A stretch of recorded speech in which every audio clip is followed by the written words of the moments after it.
नमस्कार, बहुत बहुत स्वागत है आपका इंडिया जंक्शन में। मैं हूं आपके साथ पीयूष मणि अवस्थी। महाकुंभ को लेकर मुख्यमंत्री योगी आदित्यनाथ के तमाम बयान तो इस समय सदन से चर्चा का विषय बने हुए थे, लेकिन एक बयान ने योगी सरकार के लिए मुश्किलें खड़ी कर दी। और यह बयान जुड़ा हुआ था एक परिवार यानी एक नाविक परिवार के मुखिया पिंटू महारा से। 45 दिनों में 30 करोड़ की कमाई का बयान देकर योगी आदित्यनाथ ने भाजपा सरकार की मुश्किलें बढ़ा दी हैं। आखिर बीजेपी के पीछे क्यों पड़ गया है पूरा विपक्ष और क्यों संपूर्ण विपक्ष एक साथ हमलावर हो चुका है? देखिए इंडिया जंक्शन की इस रिपोर्ट में बयान पर मचा बवाल। बीते दिनों सदन में महाकुंभ की चर्चा उस समय जोर पकड़ गई जब योगी आदित्यनाथ ने महाकुंभ में एक नाविक परिवार का जिक्र किया और बताया कि 45 दिनों में कैसे 30 करोड़ की कमाई इस नाविक परिवार ने की है। मैं एक नाविक परिवार की एक सक्सेस स्टोरी यहाँ पे बता रहा हूँ। ये नाविक परिवार जिनके पास 130 नौकाएं थी, 45 दिनों की अवधि में इन लोगों ने शुद्ध बचत की है 30 करोड़ रुपए की। यानी एक नाव ने 45 दिनों में 23 लाख रुपए की बचत की है, कमाई की है। प्रतिदिन के अगर आप उनकी बचत देखेंगे तो यह लगभग 50 से लेके 52,000 पर डे की उनकी इनकम थी एक नाव की। दरअसल उस नाविक परिवार में एक नाम सबसे ज्यादा तेज उभर कर सामने आया था और वो नाम था पिंटू महारा का। लेकिन अब सदन से महाकुंभ को लेकर उठी इस बात पर संपूर्ण विपक्ष एकता के साथ क्यों बीजेपी सरकार पर हमलावर हो गया है? आखिर पिंटू महारा पर अब सभी विपक्षी एक साथ क्यों उंगलियां उठा रहे हैं और योगी आदित्यनाथ की मजबूत अर्थव्यवस्था के बयान पर विपक्ष को क्यों एक मजबूत हमला करने का भरपूर मौका मिल गया है? ये कुछ ऐसे सवाल हैं जिनका जवाब अपनी आज की इस रिपोर्ट में हम आपको दिखाएंगे भी और बताएंगे भी।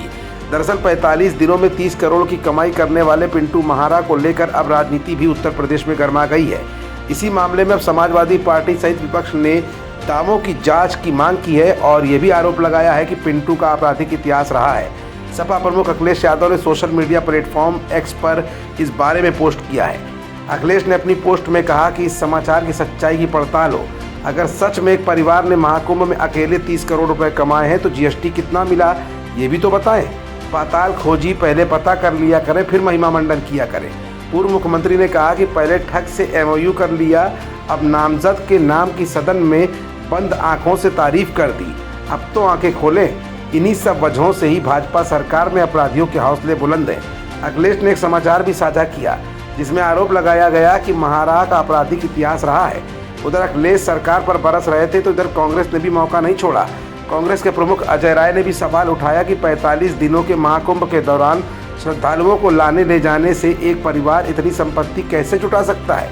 उधर अखिलेश के साथ अजय राय अपना बयान दे रहे थे तो कांग्रेस की राष्ट्रीय प्रवक्ता सुप्रिया श्रीनेत्र ने भी कहा कि योगी जी अपने सूचना सलाहकारों को बर्खास्त कीजिए। सोचिए भला, आपसे एक कुख्यात अपराधी का सदन में इतना महिमा मंडन करवा डाला। यानी मतलब साफ है कि श्रद्धालुओं से जमकर मनमाने ढंग से पैसे लूटे गए और सरकार के किसी भी मानक का कोई पालन नहीं हुआ है। हालांकि जिस नाविक का मुख्यमंत्री साहब ने जिक्र किया है उसका कहना है कि श्रद्धालु उपहार स्वरूप उसे पैसा दे रहे थे, लेकिन ये कितना सच है ये तो सभी जानते हैं क्योंकि जनता से जनता का सच नहीं छिपता। फिलहाल इस समय प्रयागराज की नैनी पुलिस के थानेदार वैभव सिंह की पुष्टि के बाद यूपी की राजनीति और भी ज़्यादा गर्म हो गई है क्योंकि नैनी पुलिस ने ये बताया है कि पिंटू महारा पर कई आपराधिक मुकदमे दर्ज हैं। इसके बाद से विपक्ष को सरकार पर हमलावर होने का पूरा मौका मिल गया है। अब देखना यह है कि सरकार अपने बचाव में विपक्ष को किस तरह से जवाब कब और कैसे देती है। खबरों से जुड़े रहने के लिए सब्सक्राइब करें हमारा चैनल इंडिया जंक्शन।